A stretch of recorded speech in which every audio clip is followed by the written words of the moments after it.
Yun mga kagwaps, welcome back dito sa Gwaps TV Official. So for today's video natin ngayon mga kalapatids, mga kagwaps, pupunta po tayo at titignan natin kung magkakatuluyan ng laban itong Team Zaragoza versus dito sa Team 357 mga kalapatids. So ngayon medyo i-kondisyon ko lang muna yung mga kalapati natin. So meron kasing kargahan ngayon ng BBC mga tropa. So bago yon, pagkatapos na ma-set up na natin yung mga ibon natin panlaro dito, didiretso na tayo doon sa team nila Black Mamba para makita kung magtoto sila sa Team 357. So sasama tayo doon mga tropa para maituro ko sa kanila kung saan yung lalabanan. So halina kayo, panoorin natin ito at baka panoorin pa ng iba. Let's go!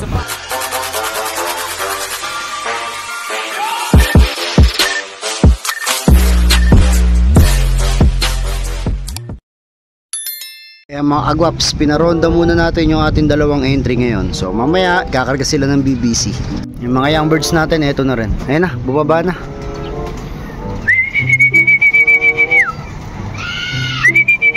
Yan po, yung dalawang i-entry natin mga tropa mamaya sa BBC.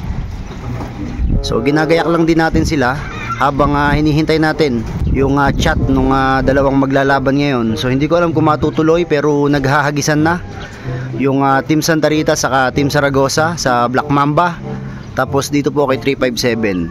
So mga kalapatid, ang line nitong dalawa na to parehas na Vandenbroek yan mga kagwaps. Magkapatid po yan, full sibling, mga lahi po yan ni Mr. Paquito, yung ating overall champion. Ngayon ko lang nalaman mga tropa na itong checkered pala na to full sibling din pala itong blue bar na to. Ito kasi tawag ko rito Paquito Junior kasi nga kamukha niya si Paquito. Eh yun naman, doon naman pala sa nanay ito naging kamukha niya, nagmana. Kaya parehas na Vandenbroek to mga kalapatids. Training din tayo mga tropa ng mga young birds natin. At yan mga yan naman, tumutuka sa kamay natin yan, no? Maamo sa atin yan mga tropa. So last time merong dumalaw sa atin dito, pinahawak ko yung mga young bird natin. Sabi nila bakit daw ang gaganda ng katawan. So akala yata nung iba ginugutom natin tong mga kalapati natin para umamo. Hindi po, talagang tame po yung mga yan. Mula po pagkabata pinatutuka ko sa kamay ko kaya hindi sila naiilang. Maraming bilib sa atin sa pagpapaamo mga tropa kasi kita nyo naman talagang yung mga ibon natin nag-aagaw-agawan every time na meron tayong hawak na patuka. Ayan nga pala sa mga kalapatids natin, shoutout nga po pala lalo na po dyan sa Team San Antonio, sa Team Haen, sa mga nagbabalak po ng house to house po dyan at humahamon po dito sa gawing Zaragoza, gawing Bibiklat. So try po natin yan. Nakawala na isa. Try po natin iset yan. Pero yung ando kasi sa Mabalakat, ay hindi, sa Kurad, sa Makandaba ata, hindi pa natin maireto kasi nga medyo malayo. So nalalayuan masyado yung Team Zaragoza. So ilan pa lang yung mga naglalaro rito. Siguro pagka naubusan na naman ng mga kalaro dito, baka malipat na naman sila sa ibang lugar. Tingnan nyo, pati sa labas ng loop mga tropa, maamo sa atin yan. Ayun si Paquito Junior tuloy nakikigaya-gaya na rin Ayan, maamo sa ating mga ibon natin yan mga tropa, mga kagwaps. Yun may bulutong pa siya dun sa pisngi.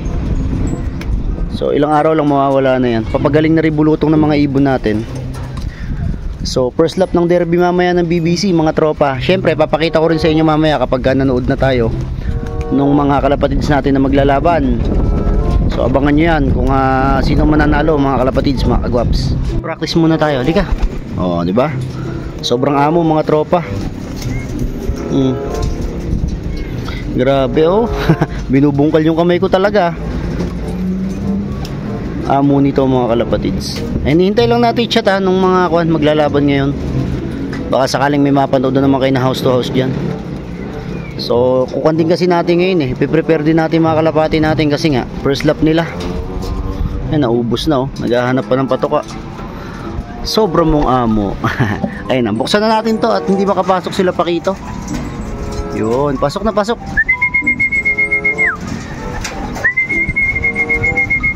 Ayun pasok agad yun yung mga panlaro natin. So sara natin kasi itong isa na to young bird to mga tropa. Halika.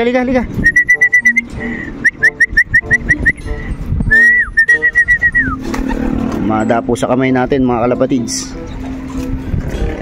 Aamo ng mga young birds natin. Maglabas pa ako ng ibang young birds dito para ma-practice sila. Wala muna ako ng 7 piraso. So 4, 2, tapos meron pa dun sa taas. Ayan. Practice muna tayo ng mga young birds natin. Ayan mga kalapatids, nag-chat na yung Team Black Mamba. So punta muna ako doon at sasamahan ko sila na mag-toss sa Team 357. So wag kayong alis dyan mga tropa, tapusin nyo itong video na to kasi makikita nyo yung magiging resulta ng labanan nila. So tara mga tropa, punta na tayo ron. Let's go! Ito na tayo mga tropa, mga agwaps sa pwesto nila Maki. Dito nga to sa Team Black Mamba. So bali si Black Mamba, ibon yun ni Boss Sherwin, kapitulo ng Team Pulang Singsing. So ito yung mga nakakulong dito, mga off colors mga tropa. Merong mga Tiger Grisel, ayan o, dalawa parehas na off color.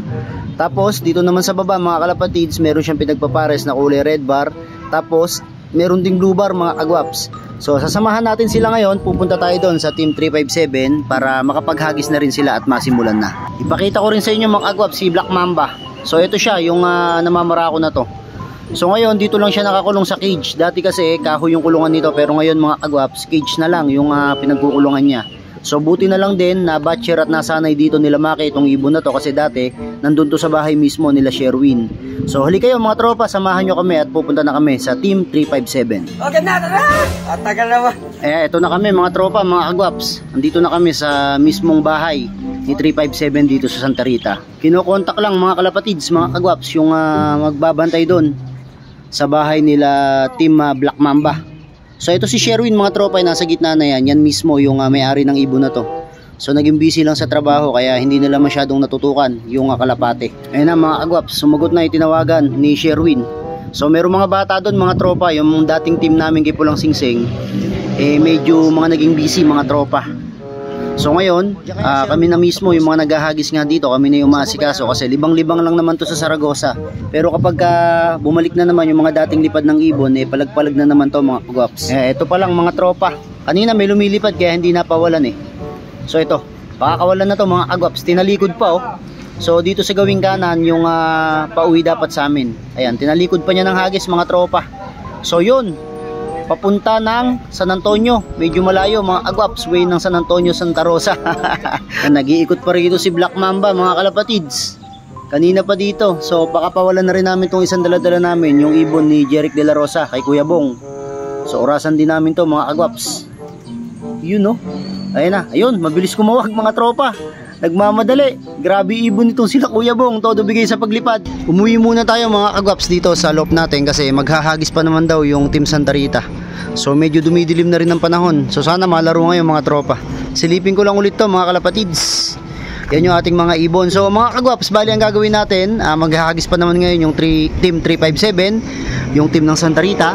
So mamaya kapag nato yung laro, ibablog natin mga kalapatids. So i-upload natin yon sa next video natin. Pero ngayon nagkakasetan pa lang mga kalapatids. So yun nga pala, kung di pa kayo nakasubscribe dito sa aking YouTube channel, mag-subscribe na kayo mga tropa. Sa mga gustong lumaro po ng Team Saragosa, Team Aliaga, at saka Team Santa Rita HN, mag-message lang po kayo sa akin at iseset natin. So dito ko natatapusin tong video na to. Muli, this is Kuya Ray and you are watching Guaps TV. Peace out.